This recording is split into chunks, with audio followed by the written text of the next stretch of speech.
Hi, good evening, and thanks for being a part of the program. Tuesday and the 22nd, and it's been a pretty nice day around the neighborhood.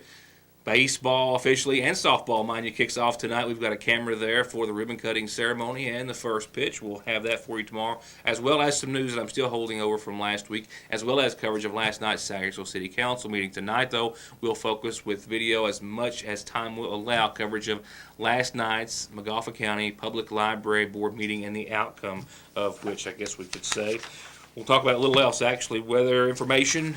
Well, we've got an Easter Sunday and Easter weekend forecast for you with some rain and showers in between now and then.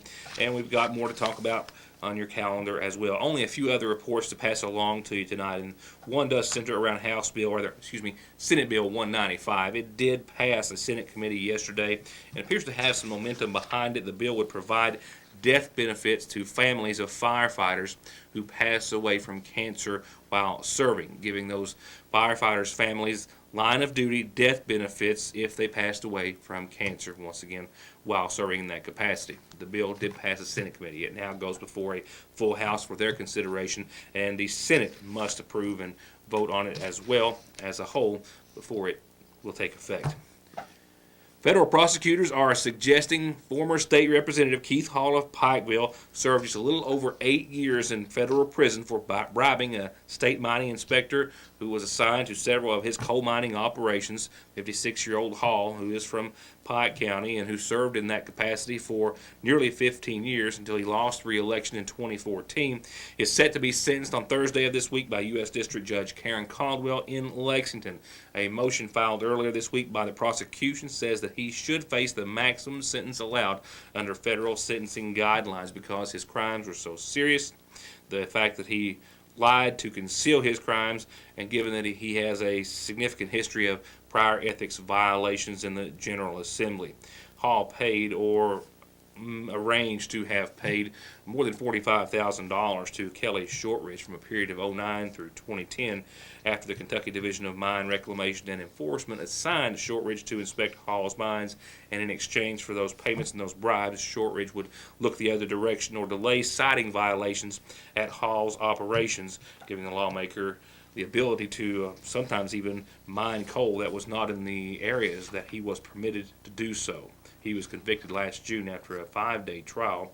As for Shortridge, he pled guilty in February of 2015 to also soliciting bribes. I'll be right back. More headlines in just a moment. For high-speed internet starting at 15 meg for all of your gaming, movie, home, and business solutions, or to watch TV, including your favorite local channels without a contract with hundreds of channels and digital and HD quality, and to stay connected 24/7 with friends and family, a direct line to 911, or to give your business the link it needs, choose telephone service you know is always there. Just click on their link on this site to find out how affordable the latest technology in communications can be. Foothills Communications. Well, the story continues, but there appeared to be some possible resolution after yesterday's McGoffin County Public Library Board meeting, which once again put at odds those trying to save a church and still have a new public library constructed elsewhere, and the McGoffin County Public Library Board and their supporters who were in attendance still trying to see that they tear down the church and build the library, a new structure on that piece of property that, of course, the library board acquired several years ago. The meeting began with Chairman Brent Patrick recognizing Judge Hardin and Mayor Shepard and library supporters in attendance. That was followed by Board Member David May questioning motives of setting or scheduling a special meeting rather than a regular session to vote for the demolition of the old Sagersville First Baptist Church building. Chairman Patrick then went on to what he said were events that had led up to this point and where the board has found itself today, and how then board chairman and now board member David May was involved, referring to meeting minutes from 2008 when the board was advised that plans to add on to the existing structure of the Sagersville First Baptist Church presented many problems at a great expense to buy and renovate the building, while that would equate to basically the same money that could be spent on a new structure. And that in lieu of that inspection and those facts, that then board chairman David May went along with the board to purchase the church for $450,000 using $400,000 in coal severance funds. Now may I speak? Go ahead, Mr. May. I'll allow you to speak. Go ahead. Okay. Now my position on this, I've never I didn't like it when it came about, because I've always had an issue of, everybody knows how this money came about through cold severance funding, and they know the way that it was line item. At the time, I love historic structures. I saw it as a way possibly of saving a historic structure, and how can you look your state senator in the eye and say, no, we don't want your $650,000, we're going to decline that? Well, you do that, how can you expect to get any money in the future? You can't offend him. And so I did, I voted, and I think we voted unanimously to go ahead and accept that money with the condition that we purchase that church. And I was still hoping that it could be renovated. Okay. Are you finished, Mr. May? Yes. All right, I'd like to point out, as I said before, during the year of 2008, Mr. David May here was the chairman of the board, same as I am, the entire year. And Mr. May, how come you did not get an appraisal on that property before you spent taxpayers' money We to as a board purchase it? didn't get an appraisal, and how is the chairman so all-powerful that he is like the czar? I think that you misinterpreted your role in this. You don't have the role. It's just like I've heard that you've been to Frankfurt and unauthorized by the board. I think that you've misinterpreted the role of the chairman. Does any other board member feel as Mr. May does? If so, I apologize to you right now. Well, anyway, getting back to what we were talking about, and I'm sorry that I got off on that tangent, but at the time, I did want to see that building preserved, as I do today. I think it's a precious historic structure that we need, there's other alternatives. Later, the chairman asked Jim Codell of Codell Construction to address the board. Codell saying that the construction company had been asked to look at 3 properties and analyze them for construction of a new library. The church property, the city lot, the vacant city lot across from City Hall, and the current library location. The city property, just to hit the highlights, is, if starting from scratch, personally could be the best piece of property, although we don't have, if starting from scratch, although we don't have geotechnical reports, and so we don't know exactly what's under it, but knowing what's under the courthouse annex, deep foundations would be required, which would add to the cost of that property. It is in the floodplain. That's something that could be dealt with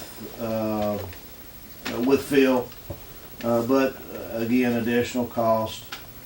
There's been quite a bit of design work done and geotechnical work done on the church property that's been done and paid for by this board that would have to be redone. So you're looking at additional design costs, geotechnical costs, survey costs. Then you'd be into a cost of property appraisal, as well as cost of acquisition of property. Having said that, if it weren't for all these costs, that would probably be the best place to put the building, as long as the floodplain issues could be worked out. But those are big costs. Codell then referred to the current site, tearing down the current library and building a new structure in its place. He cited the geotechnical cost, the higher cost of building a 2-story structure, and that the lot was just too small in size to be adequate in a variety of reasons. As for the church lot, he said that it was paid for. Design cost had been paid for to the tune of about 25 to 30% at a cost of $175,000 in architect fees. He cited the $6,000 geotechnical survey, the site survey which had been done, the hazardous materials survey in which they paid $3,000 to remove any hazardous materials from the building, such as asbestos or lead paint or otherwise. Any that were found were removed from the structure. And after looking at the 3 properties that he was asked to look at, only 2 would be suitable, that being the church lot and that of the city lot.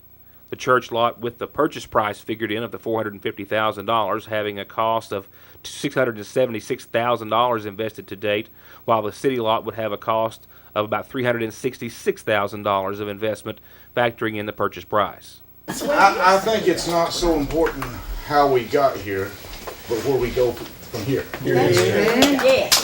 I do echo your sentiments that we need to learn to disagree without being disagreeable. That's right. I think that the problem I have is just because we've invested money doesn't mean we're going to get our money back. What we paid for it is irrelevant. We're not going to get that back. You're just not going to get it back. If it's $81,000 and we invested $700, I'm sorry, that's just life. Why can't we keep our But property? y'all get Well, property. I'm not, please You've let me got say property it. to show for it. Okay, we've got property. Okay. The question is, what are our options? Okay. One option is you do nothing. Sit on it. You sit on it until we figure out what else to do. It's been set on. Option number 2 is to proceed with either the church or the city and to look at the various options there.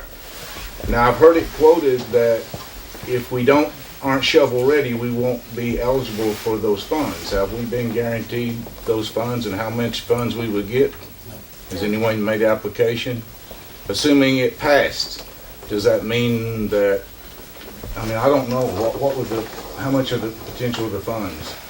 Because usually, when it's been my experience, unless it's dedicated to you specifically, if there's $10 million down there, there's at least $40 million people want. And they generally don't give you what they would like to give you. We have a shortage of money. If you decide that you want to pursue that, I think we really need to know how much money they're talking. Are we talking about the same $4 million, the same project that we had before? Yes, sir. What project? How much are we talking about this one will cost? Because I'm not informed on that part. How much would this cost to build? What we was planning on doing, as like I said before, we was gonna lower taxes. We was taking in the 8,000.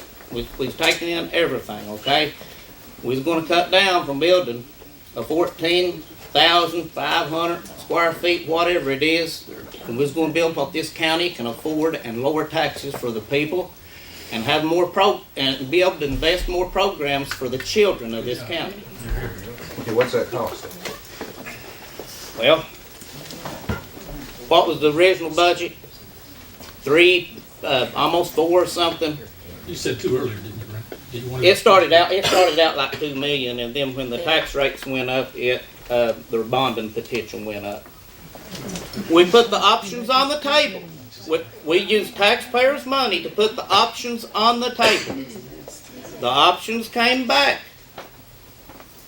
We made a call. We made a call in the best interest for all the taxpayers, not just a certain 30%, not just a certain political party, not just a certain political person. We took in consideration every single taxpayer, what would be best, and all the children in the county. We thought it was time for taxes to be cut. Okay, people's got it hard in this. A lot of people in here might not have it hard, but a lot of people do have it hard in this county right now. We made a just call. I think we need to stick with it. Now, having said that, here's the way I look at this, and I mean this wholeheartedly. The judge executive, Dr. Harden, he appointed this board. When we made this decision, it wasn't just an immediate decision. We worked hard on this decision. We made the best call for everybody in the county. The last thing this board or I expected, was not to get the backing from the county judge. He put us on here to do a good job, to do what's right. Hey, Brett, grow up. Stop bringing when people don't support you. Now, if you want to have a debate between you, I'll have one. You're out of order. You want to debate? If you're going to bring my name into it, be man enough to let me debate. I've got better things to do. Finished, Ritt. Doing a good job. Yeah. Do what? I've not questioned your integrity one moment. I don't want mine questioned if you don't mind. I would just like to say one thing. I sit in this room and I let every person in here, I'm kin to half of them. And you sit here arguing about the damn library or the church. Keep the church, build a library.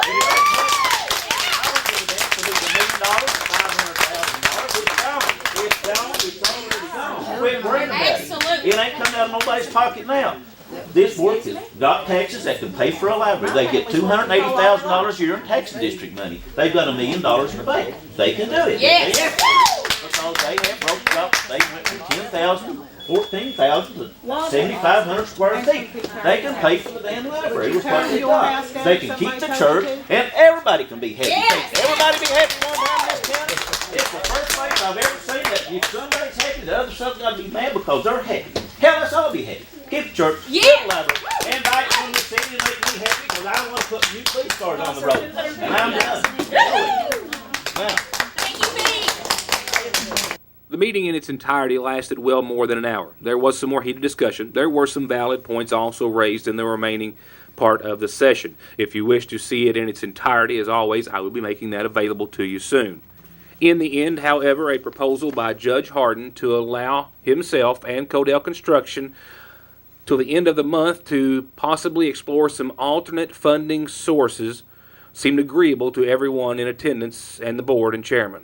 Mr. Chairman, I just discussed with someone who knows more about the funding and stuff. Would you be willing for a committee of yourself and me and the contract and the mayor and the legislators to sit down and see if there's something we can do to let everybody have their cake and eat it too? You're here. Within 30 days. Really, yeah, and I'm talking about 2 weeks at the most. Then we're back to square one. But I really do think that most everybody in here really cares or they wouldn't be here. But what's wrong with the board? Well, Good question. I have to make sure that the money's there, so I don't want to say it right now that I can get a hold of money unless it's for sure there. I don't like to make promises you can't do. And secondly, I don't want to speak for some other people. But I think with a 2-week delay, and then, because I really do think that you really want to do what's right. I know the rest of these board members do. Quite frankly, I think the majority of the previous board wanted to too. And I think this stuff has gone on too long, bro. It's dividing our community. It's not working. But we need to look at every option. I don't want to shut Can we do it in 2 weeks? Can I make a suggestion? Yeah, go ahead. What he's talking about will either get done or won't get done between now and Easter Sunday. Because that budget that's when it'll be completed and come out of Senate. Now, your court date is what? April 1st. Same date that we're gonna know the outcome of what he's proposing. You're not gonna be able to do anything between now and then. Let him see if he can work what he wants to work. And you'll know it by Sunday. All right, I make a motion we do that. I'll second that. Following that, the board went into executive session and then came out and re-adjourned, citing that no action had been taken and that none would be taken until a report would come back from Codell Construction on all available funds for the project. They also voted to have the current library structure appraised in the event that they would use it or the value of it for the budget of a new library structure. The meeting was adjourned, and per my knowledge, a next meeting date has not been set as of yet. Of course, we will let you know. A few quick reminders on tonight's McGoffin Farm Bureau community calendar. Don't forget the Retired Teachers Association meeting for McGoffin County. It has been reset for tomorrow at 11 a.m. at Betty's Pizza. All retired teachers encouraged to attend. And a reminder about the huge sale at the Open Door at St. Luke's Catholic Church. It's tomorrow and Thursday, and then next Thursday and Friday. And this is everything, 9 to 2 every day. Women's, men's, kids, babies, clothing, toys, household items, and more. Tomorrow and Thursday of this week. The Stinson United Baptist Church is having church services tomorrow night through Saturday night. 7 p.m. nightly communion and foot washing service will be tomorrow night. Also Easter service, Easter sunrise service, 7 o'clock Sunday morning with breakfast afterwards. And then, of course, service at the regular time at 11 with everyone invited to join them. And it's time to hop on over to the McGoffin County Public Library, their annual Easter reading program with story time, craft time, and snack time, making your own very own banana split, that is this Thursday, the 24th at 5 o'clock at your McGoffin County Library. And for birthdays, anniversaries, and all calendar announcements like you just heard, this is how you get them on your news today.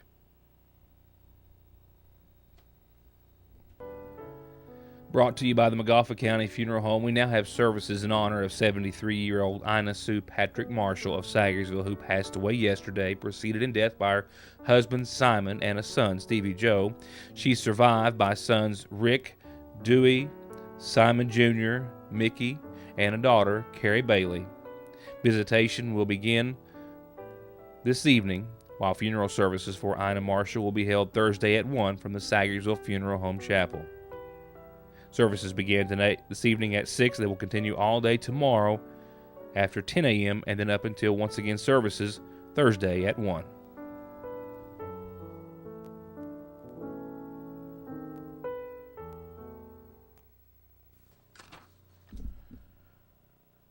So, winds today, 14 mile per hour peak a few moments ago. A steady 8 right now. Temperatures holding at 71 at the 6 o'clock hour, or of course a little after now. With that said, 35 degrees expected for your low tonight per your Licking Valley RECC forecast under mostly clear skies. South-southwest winds should start to die down to 3 to 6 miles per hour over the course of the evening. They'll continue at that for a while thereafter. Tomorrow on your Wednesday, a little patchy frost in the morning, otherwise sunny and a high of near 73 tomorrow. South-southwest winds still clicking around 5 to 8 miles per hour. Increasing clouds tomorrow night. This is out ahead of a cold front that's coming. Pretty significant cold front at that. A low of 47 tomorrow night. Those increasing clouds will give way to some showers and storms on your Thursday. Both are likely. A cold front with showers and possibly some thunderstorms out in front of it, pulling in some colder air behind it. 69 and 52 for your respective high and low on Thursday of this week. And there's that colder air I was talking of. Yep, that's right. Friday, a 10% chance of some showers, mainly before 8. Otherwise, partly sunny thereafter. 53 and 31 for your daytime highs and lows, but we do recover for the Easter holiday weekend. Saturday, I think we're going to be dry, sunny, and very clear. 68 and 39 for your high and low. And on your Easter Sunday, we do have early on a 40% chance of some showers and thunderstorms. We'll see partly sunny skies and close to 70 degrees. You may have to carry an umbrella while you're hunting the eggs, kids, is all I can tell you. And that 40% of showers early in storms grows to 70 by Sunday evening. And we'll see temperatures take another dive as that cold front that gives us a chance of showers on Sunday gives us around 60 in the upper 50s Monday and Tuesday of next week. And that's it. That's a wrap. I have a full show already in store for tomorrow. We'll see you then. For now, enjoy your evening, and thank you for watching.